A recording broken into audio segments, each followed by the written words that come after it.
तो एपिसोड की शुरुआत में हमें एमिलिया को दिखाया जाता है जो ग्रेवेट के बाहर आती है और वो देखती है कि वहाँ पे बर्फ का तूफान चल रहा होता है। एमिलिया जो होती है उन विलेजर्स के पास जाती है। विलेजर्स जो होते हैं वो एमिलिया से कहती है कि हमें खुशी है कि आप बिल्कुल ठीक है। तभी एमिलिया उनसे पूछती है कि वो सब ठीक है पर मुझे एक बात बताओ, आखिर ये चीज किसने बनाई जहाँ पे तुम लोग हो। जिसपे वो विलेजर्स कहती है कि ये चीज आप ही ने बनाई थी। जिसपे एमिलिया कहती है कि नहीं, ये मैंने नहीं बनाई। जिसपे विलेजर बताते कि असल में एक स्वीड आई थी जिसने ये चीज बनाई है और उससे जब हम थैंक्स करने वाले थे तो उसने कहा था कि अगर तुम्हें थैंक्स कहना है तो तुम्हें एमिलिया को कहना चाहिए। जो बात सुन के एमिलिया समझ जाती है कि असल में पग ने किया है। पर तभी एमिलिया को जंगल के बीच में एक आइस ट्री देखने को मिलता है। पर तभी एमिलिया को पग की आवाज आने लगती है और वो कह रही होती है कि तुम्हें बहुत सारे इंपॉर्टेंट काम करना है। ये बात सुन के जो एमिलिया होती है वो विलेजर से कहती है कि मुझे कुछ इंपॉर्टेंट काम करना है इसलिए मैं ऐसे जा रही हूँ। ऐसा कहकर वहाँ से चली जाती है और उसके बाद हमारा सीन शिफ्ट होकर हमें रोजवार को दिखाता है जो याद कर रहा होता है कि रैम ने उसे कहा था कि वो उसे प्यार करती है। वही पर जो पग होता है वो रोजवाल से कहता है कि रोजवाल तुम आप हार चुके हो। पर तभी जो पग होता है वो नोटिस करता है कि वहाँ पे स्नोफॉल शुरू हो चुकी है। पग कहता है कि रोजवाल तुम कभी ज्यादा चालाक हो, तुमने फाइट से पहले ही स्नोफॉल शुरू कर दी थी। और मुझे अच्छे से याद है कि सुबारू ने कहा था कि जब स्नोफॉल शुरू हो जाएगी तब यहाँ पे माँ भी आ जाएंगे और आप मुझे इस स्नोफॉल कैसे धीरे करना होगा। ऐसा कहके वहाँ से चली जाती है। वहीं पर जो रोजवाल होता है वो कह रहा होता है कि गॉसवेल में जैसा लिखा था मैंने वैसे ही किया, पर अब मुझे समझ नहीं आ रहा कि आप मुझे क्या करना है। हाँ मैं ऐसा कर सकता हूँ। ऐसा कहने के बाद जो रोजवाल होता है वो रैम के ऊपर मैजिक इस्तेमाल करने लगता है। फिर हमें अगले सीन में एमिलिया को दिखाया जाता है जो उसी आइस ट्री के पास होती है। एमिलिया जैसे ही उस आइस ट्री को टच करती है वो आइस ट्री जो होता है वो टूट जाता है और उसके अंदर से एक स्पीड निकलती है जो एमिलिया को सेंचुरी के कोर के पास लेकर जाती है। जहाँ पे एमिलिया देखती है कि वहाँ पर रुजु मियर की काफी सारी कॉपीज होती है और इसके अलावा वहाँ पर रुजु मियर और रुजु सीमा भी होती है। वहीं पर एमिलिया को देखकर रुजु सीमा कहती है कि एमिलिया सीमा आप यहाँ पे आई है, इसका मतलब यही होता है कि आपने ट्रायल को कंप्लीट कर दिया है और अब हमें इस क्रिस्टल को यहाँ से हटाना होगा जिससे सेंचुरी पूरी तरह से आजाद हो सके।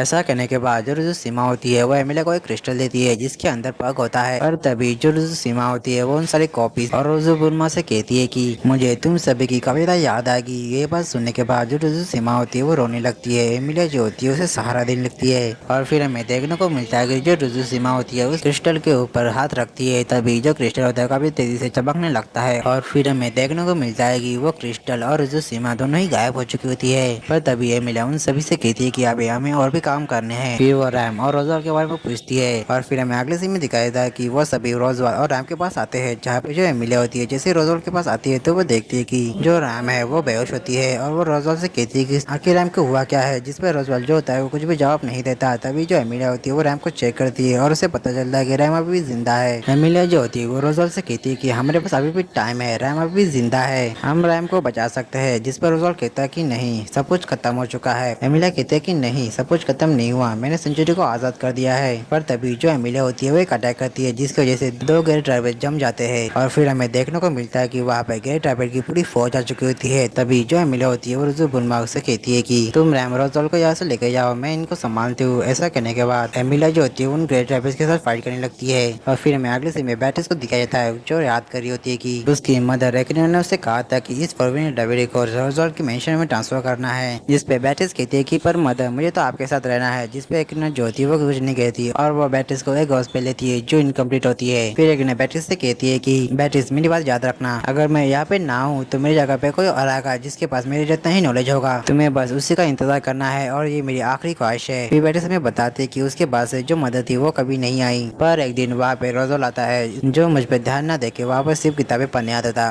और मैंने भी उस पर कभी ध्यान नहीं दिया और ऐसा करते करते 400 साल बीत गए। पर उसके बाद उसे पग मिला जो असल में उसका बड़ा भाई था। पर जब उसे पता चला कि जो पग है वो अब एमिलिया के साथ रहना चाहता है जिसकी वजह से मैं फिर से अकेले हो गई। और फिर ऐसे ही करते करते बहुत सारे लोग यहाँ पे आते थे और जाते थे। पर एक दिन यहाँ पर सुबारू आता है जो सबसे अलग था क्योंकि वो इजीली इस फॉरबिडन लाइब्रेरी को ढूंढ पाता था। पर एक दिन मेरे पास रोजवाल आता है और वो मुझसे कहता है कि मुझे कैसे भी करके सुबारू को सेंचुरी में भेजना है जिसकी वजह से मुझे ना चाहते हुए कि सुबारू को सेंचुरी में भेजना पड़ता है। पर मुझे पूरी तरह से यकीन है कि सुबारू वही इंसान है जो मुझे इस जगह से आजाद करेगा। और यही मशीन शिफ्ट होकर हमें सुबारू को दिखाया जाता है जो बैटिस को ढूंढ रहा होता है। सुबारू जो होता है वो बैटिस को ढूंढ भी लेता है पर जो बैटिस होती है वो सुबारू को लाइब्रेरी से बाहर फेंक देती है। पर जो सुबारू होता है वो फिर भी लाइब्रेरी के अंदर आता है। बैटिस को कहती है कि तुम हार क्यों नहीं मान लेते। जिस पे सुबारू कहता है कि मैं तब तक हार नहीं मानूंगा जब तक तुम मुझे रोकने की कोशिश वरना बंद नहीं करोगी। जिस पे बैटिस कहती है कि मैं तुम्हें रोकने की कोशिश करती रहूंगी। पर जिस पे सुबारू कहता है कि अगर तुम मुझे रोकना ही चाहती तो तुम मुझे लाइब्रेरी के अंदर आने ही नहीं देती। जो बात सुन के बैटिस जो होती है चुप हो जाती है। पर तभी वो कहती है कि पर तुमने तो कहा था कि तुम वो इंसान नहीं हो और अगर तुमने मुझसे झूठ भी कह दिया होता कि तुम वही इंसान हो तभी मैं तुम्हारी बात मान लेती। लेती। जो बात सुन के सुबारू उससे कहता है कि मैं तुम्हें फिर से कहता हूँ कि मैं वो इंसान नहीं हूँ। पर ये बात सुन के बेट्रिस को गुस्सा आता है और वो अपने इर्द गिर्द एक बैरल बना देती है। पर तभी सुबारू उससे कहता है कि भले मैं वो इंसान नहीं हूँ पर फिर भी मैं तुम्हें यहाँ से आदत करना चाहता हूँ और मैं तुम्हारे साथ खेलना चाहता हूँ। पर बेट्रिस उसे कहती है कि पर फिर भी तुम वो इंसान नहीं हो। ऐसा कहने के बाद जो बेट्रिस होती है वो वहाँ से गायब हो जाती है और वो सुबारू को मेंशन के बाहर फेंक देती है। जो चीज देख के सुबारू कहता है कि अगर मेंशन के सारे दरवाजे जल जाते हैं तो मैं फॉरबिडन नेवर को कभी भी ढूंढ नहीं पाऊंगा। ये बात सुनने के बाद सुबारू जो होता है वो मेंशन के अंदर चला जाता है। पर तभी वो देखता है कि मेंशन के सारे दरवाजे जल चुके थे। तभी उसे याद आता है कि रोजवेल के मेंशन में एक सीक्रेट एग्जिट है। ये बात सोच के वो वापस जाता है और जैसे ही उस डोर को ओपन करता है तो उसके सामने बेट्रिस होती है। वही पर जो बेट्रिस होती है वो सुबारू को देख के कहती है कि आखिर तुम ये करने की बार बार कोशिश क्यों कर रहे हो। जिस पे सुबारू कहता है कि जब तक मैं अपनी बात पूरी नहीं करूंगा तब तक मैं यहाँ से नहीं जाऊंगा। सुबारू आगे कहता है कि भले वो इंसान मैं नहीं हूँ जो तुम्हें अपने प्रॉमिस से आजाद करेगा पर फिर भी मैं चाहता हूँ कि तुम मुझे चुनो और मैं तुम्हारे साथ काफी ज्यादा खेलूंगा। और भले ही मैं तुम्हारे साथ पूरी जिंदगी नहीं रहने वाला पर फिर भी जितने टाइम तक मैं तुम्हारे साथ रहूंगा मैं तुम्हारे साथ खेलता ही रहूंगा और तुम्हें कभी अकेला फील नहीं करवाऊंगा। इसलिए मैं चाहता हूँ कि तुम मुझे चुनो। ऐसा कहके वो उसकी तरफ हाथ बढ़ाता है और वहीं पर जो बेट्रिस होती है ये सब सुन के काफी इमोशनल हो चुकी होती है। फिर हमें बाहर का सीन दिखाया जाता है जहाँ पे ऑटो और बाकी सब मेंशन को जलते हुए देख रहे होते हैं और उन्हें सुबारू और बेट्रिस की कभी तो चिंता हो रही होती है। पर तभी वो लोग नोटिस करते हैं कि मेंशन से एक लाइट चमकती हुई उनके ऊपर से चली जाती है और वो लाइट सीधा एमिला के पास आ जाती है और हमें देखने को मिलता है कि वो असल में सुबारू होता है और वो एमिला से कहता है कि एमिला तुम अब आराम करो और अब आगे का मैं संभालता हूँ। और फिर हमें ये भी देखने को मिलता है कि सुबारू के साथ बेट्रिस भी होती है। उसके बाद वो दोनों फाइट करने के लिए तैयार होते हैं जहाँ पे जो बेट्रिस होती है सबसे पहले अपने क्रिस्टल को सम्मान करती है जिसका इस्तेमाल करके जो बेट्रिस होती है उन ग्रेट रैबिट के ऊपर अटैक कर देती है जिसकी वजह से बहुत सारे ग्रेट रैबिट मारे जाते हैं। पर फिर भी वहाँ पे अभी भी बहुत सारे ग्रेट रैबिट अभी बचे हैं। और वही ये सब देखने के बाद सुबारू कहता है कि ये तो कभी से कमाल का है पर आप मुझे बताओ कि मुझे अब क्या करना है। बेट्रिस कहती है कि तुम बस मेरा हाथ पकड़ो और अपने मन में सोचो कि तुम मेरा माना तुम्हारे अंदर फ्लो हो रहा है जिससे तुम भी इस अटैक का यूज कर सकते हो। उसके बाद हमें देखने को मिलता है कि वो दोनों ही उस अटैक का यूज करके बहुत सारे ग्रेट रैबिट्स को मार देते हैं। पर तभी हमें देखने को मिलता है कि जो बेट्रिस होती है एक पोर्टल ओपन करती है जिसके अंदर सुबारू और बेट्रिस चले जाते हैं। जिसके बाद हमें देखने को मिलता है कि वो दोनों उन ग्रेट रैबिट्स के पीछे जा चुके थे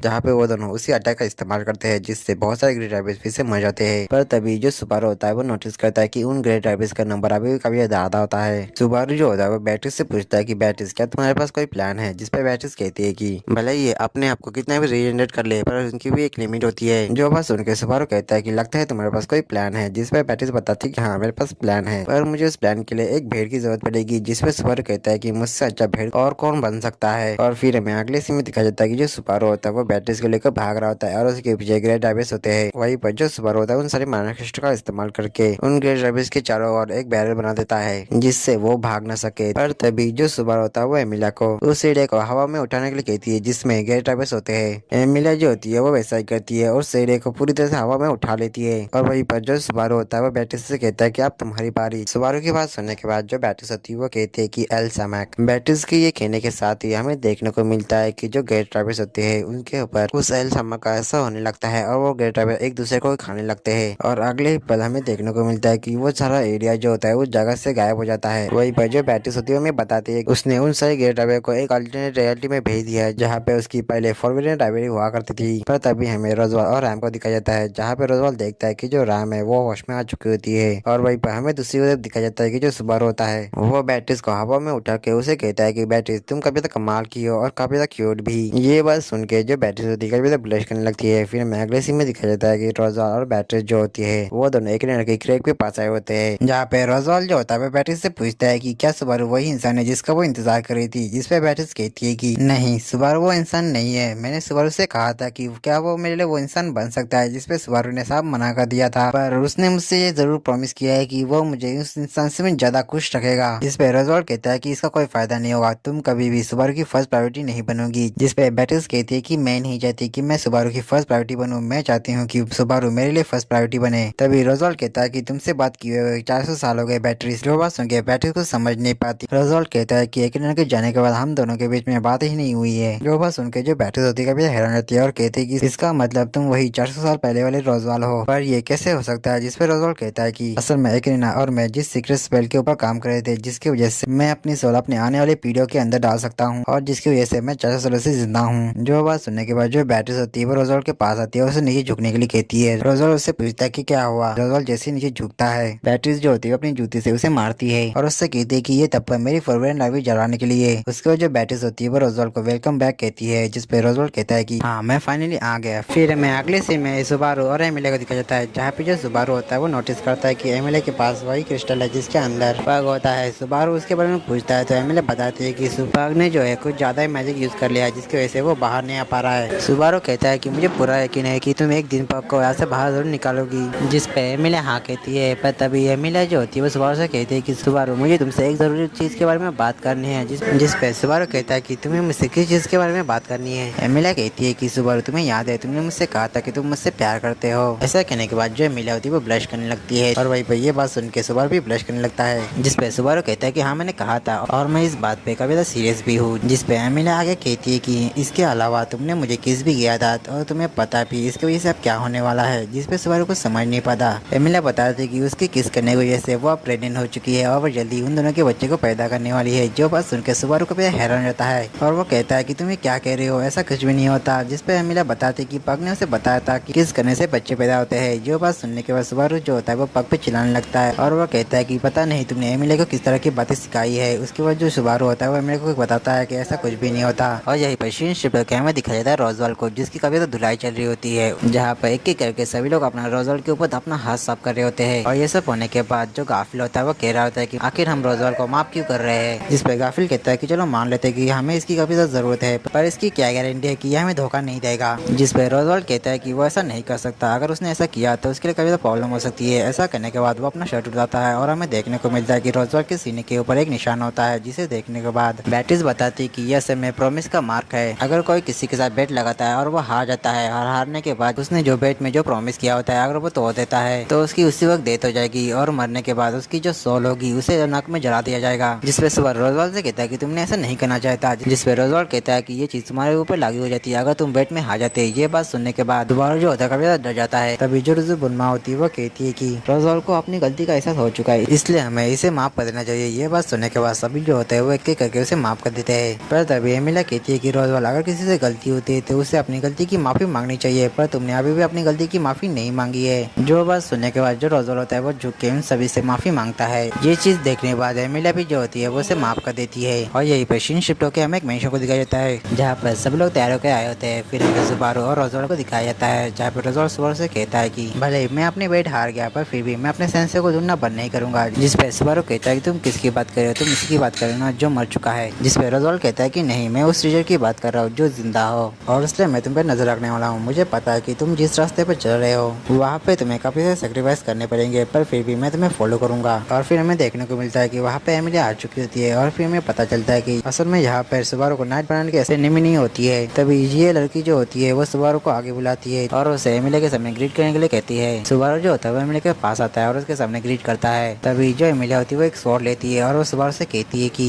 तुम्हें इस सूरत धरती पाने की शपथ लेनी है कि तुम्हें अपने सामने खड़े हुए इंसान की रक्षा करनी है। ये बात सुनने के बाद जो सुबारू होता है वो कहता है कि मैं इस सूरत धरती पाने की शपथ लेता हूँ, यहाँ तक मैं अपने मॉम डैड की भी शपथ लेता हूँ कि मैं आपकी रक्षा जरूर करूंगा। वही पर ये बात सुनकर एमिली जो होती है वो इमोशनल रहती है। फिर मैं अगले सीन में सुबारू को दिखाता है जो खुले आसमान का मजा ले रहा होता है। तभी वहाँ पे एमिली आती है जो सुबारू से कहती है कि सुबारू मुझे तुमसे कुछ जरूरी बात करनी है, इसलिए तुम मेरे कमरे में आ सकते हो। जिसपे सुबारू मान जाता है, पर तभी सुबारू देखता है कि जो एमिली होती है वो थोड़ी सी मायूस लगती है। जिसपे सुबारू एमिली से कहता है कि एमिली तुम मुझे भरोसा कर सकती हो, मैं जानता हूँ कि तुम इस सभी को प्रोटेक्ट करना चाहती हो, इसमें मैं भी तुम्हारी मदद करूंगा क्योंकि मैं तुम्हारा नंबर 1 नाइट हूँ। ये बात सुनने के बाद जो एमिली होती है वो इमोशनल रहती है और सुबारू से कहती है कि सुबारू तुम सच में काफी ज्यादा कमाल के हो, तुमने मेरी मन की बात जान ली और तुम्हारा बहुत बहुत शुक्रिया ये सब कहने के लिए। और उसके बाद हमें एक एक करके सभी को दिखाया जाता है जो इस पार्टी में काफी ज्यादा एंजॉय कर रहे होते हैं। और उसके बाद हमें दिखाया जाता है कि जो सुबारू होता है वो एमिली को डांस के लिए ऑफर करता है और एमिली जो होती है वो मान जाती है और फिर वो दोनों साथ में डांस करने लगते हैं। और इसी के साथ ये वाला एपिसोड और ये वाला सीजन यही पे खत्म होता है। तो मिलते हैं इसके नेक्स्ट सीजन के साथ, तब तक के लिए आप सभी को सायोनारा।